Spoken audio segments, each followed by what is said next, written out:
Assalamualaikum warahmatullahi wabarakatuh. Selamat pagi anak-anak. Hari ini kita ketemu kembali di pelajaran biologi. Semoga kita selalu diberi kesehatan, panjang umur, dan semuanya terhindar dari yang namanya virus corona. Amin. Baiklah anak-anak, hari ini Mem akan melanjutkan tentang sistem pencernaan pada manusia. Setelah kemarin kalian sudah bagus-bagus semua menggambar tentang bagian-bagian sistem pencernaan, saya lanjutkan sebelum kita nanti minggu depan PTS.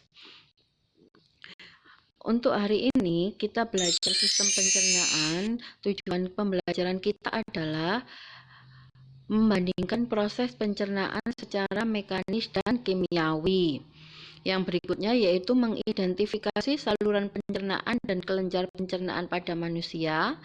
Yang berikutnya yaitu menjelaskan proses pencernaan makanan yang terjadi di mulut, lambung, usus halus, dan usus besar. Berikutnya mengidentifikasi enzim-enzim pencernaan beserta fungsinya yang terdapat pada mulut, lambung, dan usus halus.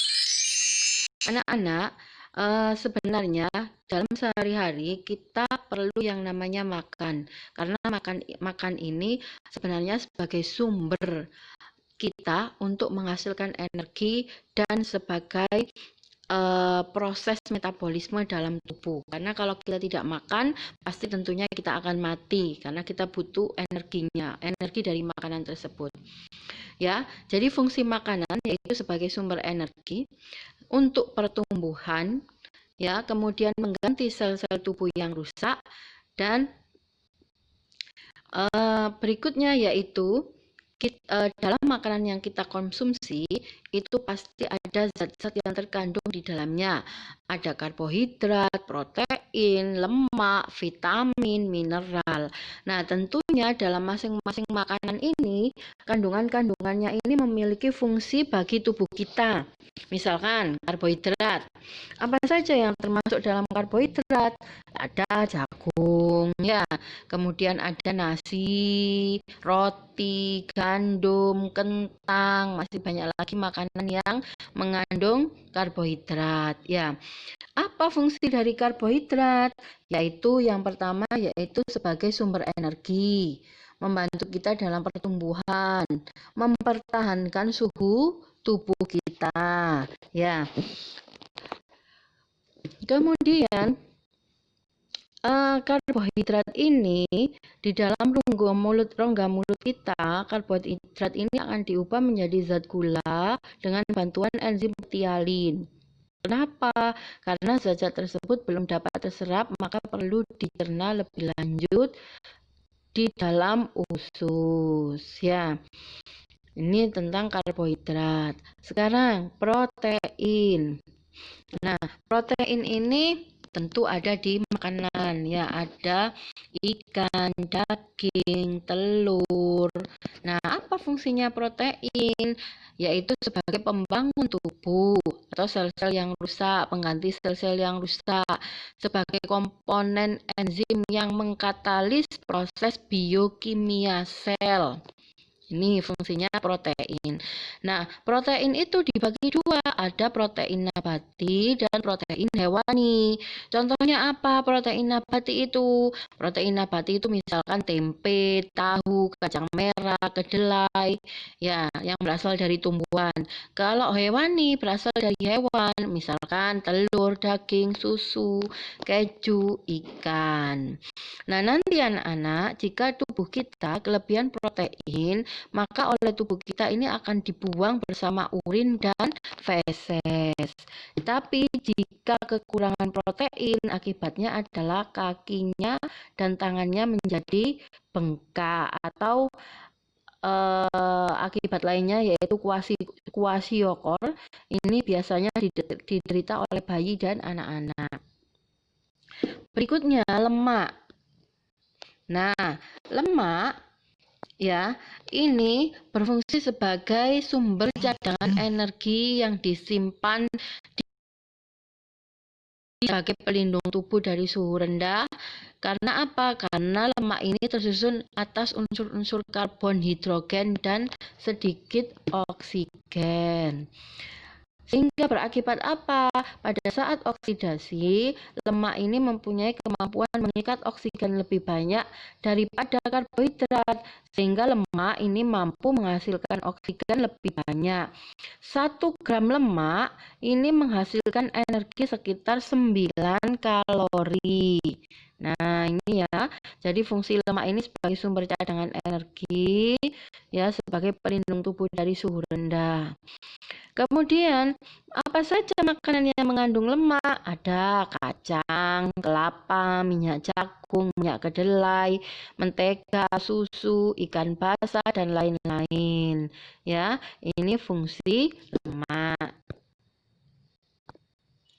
Berikutnya, nah ini gambarnya ya, yang bisa berlemak ya. Berikutnya vitamin. Nah, vitamin ini tentu saja ada banyak macamnya, ada di tumbuh-tumbuhan dan buah-buahan. Ya, apa fungsinya? Fungsinya ini adalah sebagai pengatur yang tidak dapat menghasilkan energi, zat pengatur yang tidak dapat menghasilkan energi. Dan kebutuhan vitamin dalam tubuh kita ini relatif sedikit. Tetapi jika tubuh kita kekurangan vitamin, maka kesehatan kita akan terganggu. Jadi kita sesuai porsi, sesuai yang dibutuhkan tubuh kita dalam mengkonsumsi vitamin. Tidak boleh kelebihan dan tidak boleh kekurangan. Kalau kekurangan tubuh dalam vitamin kita disebut avitaminasis, itu kekurangan vitamin. Nah, selain itu, vitamin ini sebenarnya berfungsi sebagai komponen organik enzim yang disebut koenzim. Jadi ada 2 kelompok vitamin, yaitu vitamin yang larut dalam lemak dan yang tidak larut dalam lemak. Apa contohnya vitamin yang larut dalam lemak? Yaitu vitamin A, D, E, K. Nah, kenapa? Karena ini dapat disimpan dalam waktu yang lama. Jika kelebihan jumlah vitamin yang tidak dapat larut dalam lemak, ini akan dikeluarkan bersama urin, ya. Berikutnya, mineral dan air. Nah, ini garam-garam mineral ya.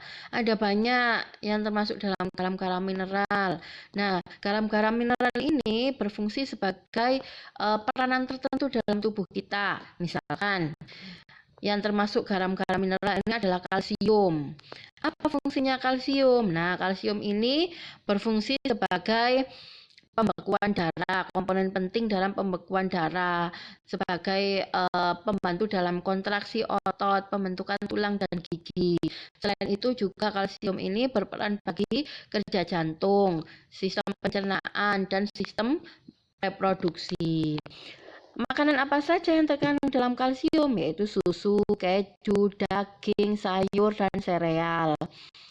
Zat besi ini termasuk dalam garam dan mineral. Nah, zat besi ini tentu saja bisa membantu kita dalam menghasilkan hemoglobin. Nah, hemoglobin itu apa? Komponen sel darah merah yang membawa oksigen ke seluruh bagian tubuh kita. Bisa kita temukan di dalam daging merah, telur, unggas, sereal, sayuran hijau seperti bayam ya. Kemudian yodium. Yodium ini sangat membantu kita dari kelenjar gondok ya, membentuk garam-garam iodida. Apa yang mengandung yodium? Makanan laut, susu, dan garam beriodium.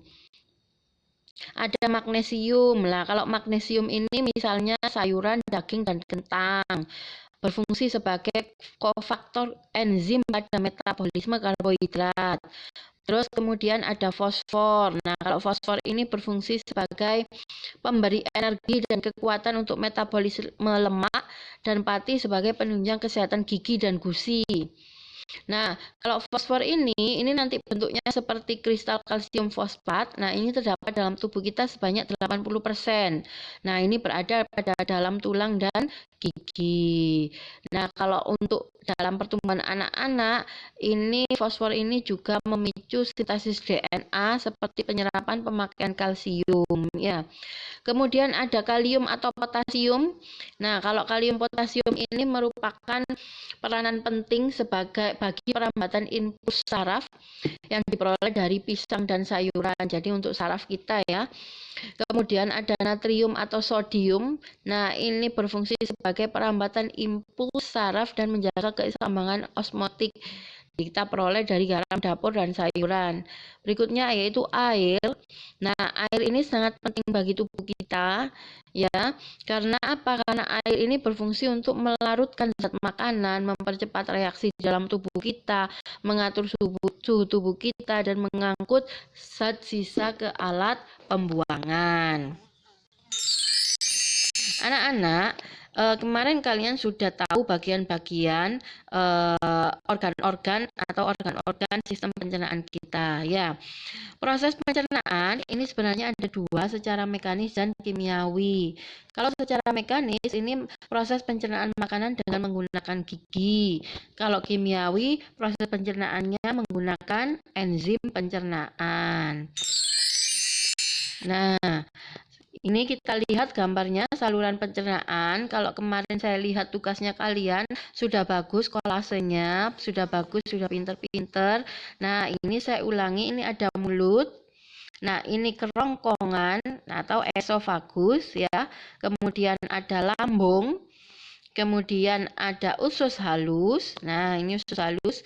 Kemudian ada usus besar dan anus. Ya, ini adalah bagian-bagian dari saluran pencernaan kita. Kalau kita singkat menjadi mukelu besaran. Mukelu besaran ya, mulut, ke kerongkongan, L-nya lambung, U-nya usus halus. Besaran itu usus besar. Besaran, annya anus. Jadi kalau kita singkat menjadi mukelu besaran, itu urutan saluran pencernaan kita adalah mukelu besaran, mulut, kerongkongan, lambung, usus halus, usus besar, dan anus. Ya. Nah, ini ada beberapa kelenjar pencernaan. Nah, kelenjar pencernaan ini sebenarnya di dalam mulut kita ada 3. Ada kelenjar ludahnya ini ada 3, yaitu kelenjar parotis, submaxillararis, dan submandibularis. Ini kelenjar ludah. Kemudian ada hati di sini. Nah, hati, lambung, dan pankreas. Kemarin kan sudah kita jelaskan, jadi ini adalah untuk memperjelas kembali. Nah, ini kalau dalam tubuh manusia ya, ada oral cavity, esophagus atau kerongkongan, stomach ini, lambung, large intestine, usus besar, small intestine, usus kecil, rectum, anus ya. Kemudian, anak-anak, dari apa yang saya sampaikan, silakan kalian berdiskusi. Organ pencernaan yang terdapat pada mulut kita apa saja. Kemudian proses pencernaan yang terjadi di mulut kita bagaimana. Enzim pencernaan yang terdapat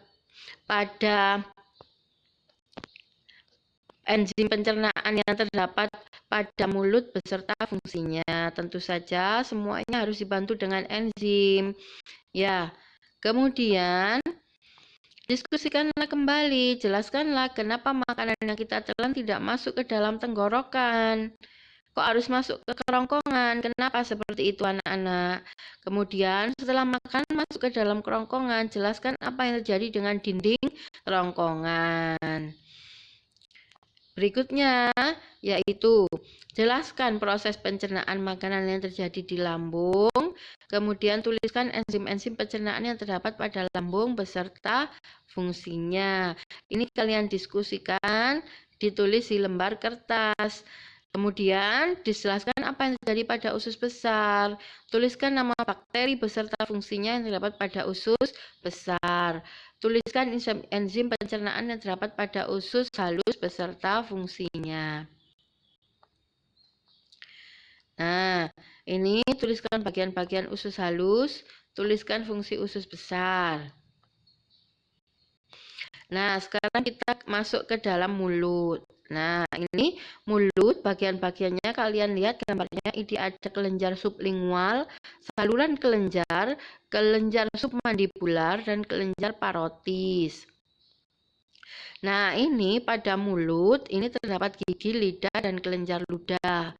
Proses pencernaan terjadi secara mekanik dan kimiawi. Terdapat enzim petialin yang berfungsi mengubah karbohidrat menjadi glukosa. Ya. Kemudian kita ke kerongkongan. Nah, ini gambar kerongkongan kita nak ya. Seperti ini. Nah, panjang kerongkongan kita kurang lebih adalah 20 cm. Pada pangkal kerongkongan terdapat epiglotis yang menutup saluran tenggorokan pada saat kita menelan makanan. Jadi, di dalam kerongkongan kita ini ada yang namanya katup epiglotis. Kalau kita bernafas, maka yang berperan adalah tenggorokan. Kalau kita makan, yang berperan adalah kerongkongan. Ya, dinding kerongkongan ini melakukan gerakan peristaltik, yaitu gerakan meremas dan menekan makanan agar makanan masuk ke dalam lambung.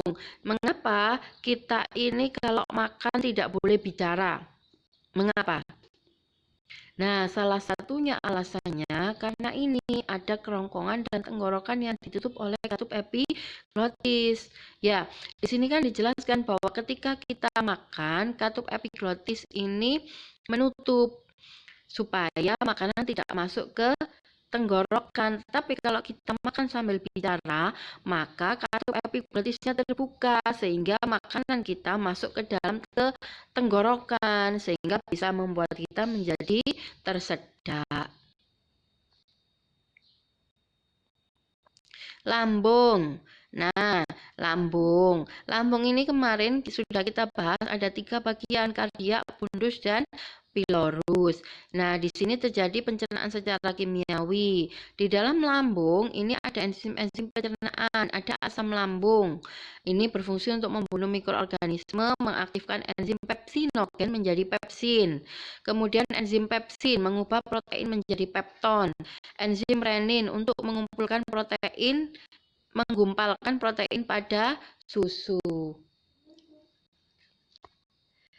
Kemudian usus halus. Usus halus ini ada bagian-bagiannya, small intestine, duodenum, yeyunum, dan ileum. Nah, small intestine ini usus halus, duodenum, yeyunum, dan ileum ya. Ileum terjadi pencernaan secara kimiawi, terdiri dari 3 bagian yaitu usus 12 jari atau duodenum, usus tengah yeyunum, usus penyerapan ileum. Enzim pencernaan berasal dari pankreas. Antara lain apa saja? Ada tripsin, mengubah protein menjadi pepton.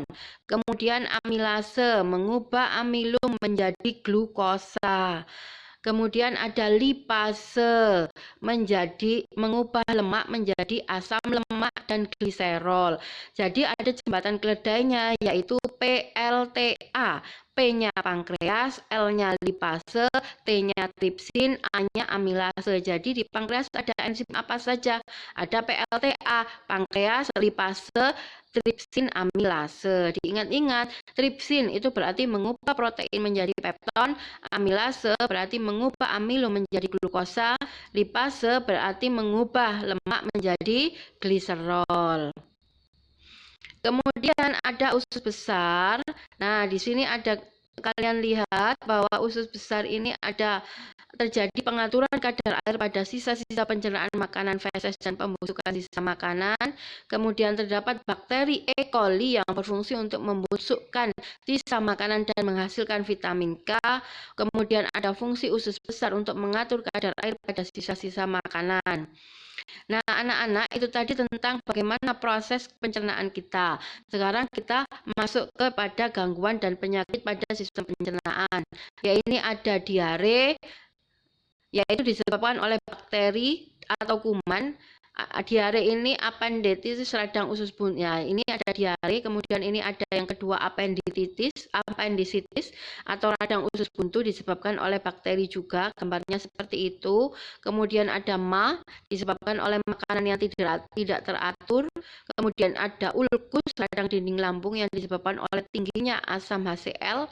Kemudian ada sembelit atau konstipasi, penyerapan air di usus besar yang berlebihan. Kemudian ada gondong atau parotis. Nah, ini disebabkan oleh membengkaknya kelenjar parotit, bisa dilihat gambarnya, Nak.